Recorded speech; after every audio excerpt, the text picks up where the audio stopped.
Mobile content creators, what is going on? Today we are talking about the app called Mobile Pro Camera from the Moment company. You might know Moment as the company that makes really cool lenses for your smartphone. Now I'm going to dive into the app and show you the features here in just a minute, but first I'm going to roll a clip for you that I shot earlier today using this app in my iPhone 7. So let's roll it and then tell me what you think down in the comments below. And by the way, as you probably already know, I do read every single comment and I reply to as many as possible. And when this video is over, I'm going to go down there and carry on the conversation. Now let's roll the clip. Cue the clip.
Okay, so that was the footage that I shot just a few hours ago using my iPhone 7, and I shot it around 6 p.m. using the new Moment app. Now, I personally think it's not as sharp as I would like it to be, and it is just a tad bit grainy in some shots. Now, to be totally fair, the sun wasn't setting, but it wasn't as bright as I would like it to be. It wasn't afternoon sunlight. Some of the footage is a little bit grainy, and it might be because of that, or it could be because of my iPhone 7. Now, we did just get a new iPhone 10 or X, and I haven't started shooting with it yet, but I am going to install it on there and compare them against the two and see if it's the iPhone 7 or if it's the app. Seriously, 7, 8, come on. So now all of that's out of the way, let's get down to brass tacks. They do have a free version of the app, but they don't give you all the features. If you want all of the features, which you do want all the features, it costs $2.99. And in my opinion, it's totally worth $2.99 because if you compare it against an app like Filmic Pro, which is like 4 or 5 times as much, I think the Moment Pro Camera is a steal for $2.99. However,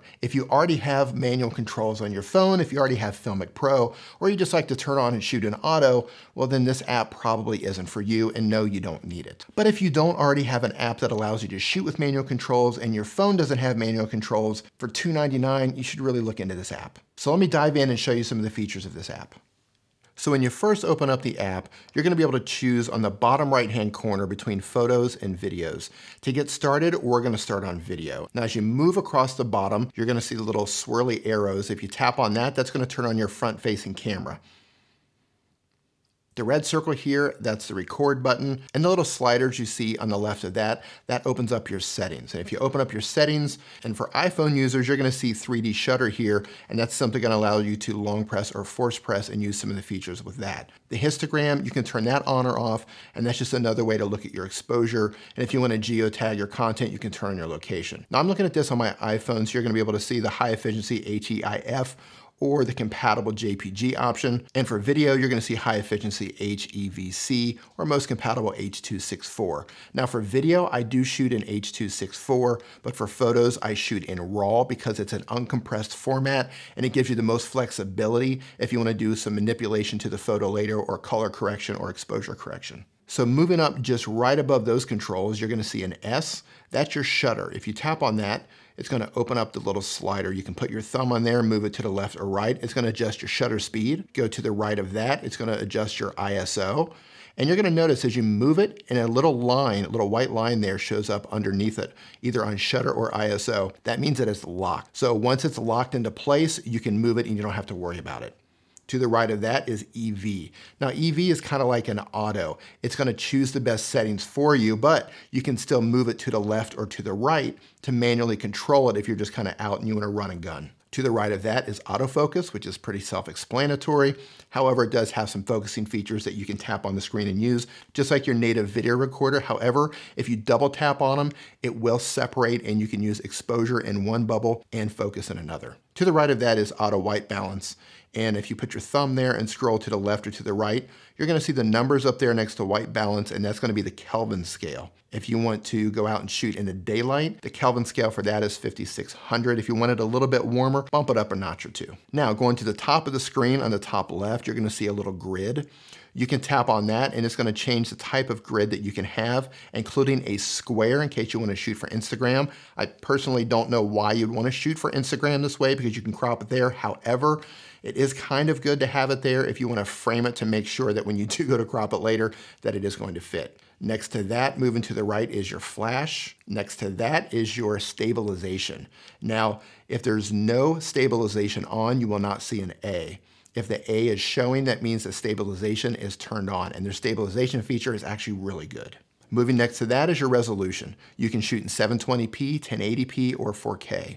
Next to that is your frame rate. Now your frame rate is going to be dependent on what your phone will actually support. Now to the right of that, you're going to see a circle, and if you tap on that, you're going to see all the lenses that Moment makes. Now this is not for lens correction. It's actually going to tell you what type of lens you used in the metadata. Now, some people might not care about that, but if you're someone who wants to look back later and say, oh, this photo looks great, or this video looks great, how did I shoot it? Selecting the right lens here, it's going to be able to tell you how you shot it. But I don't have the lenses, so I have no lens.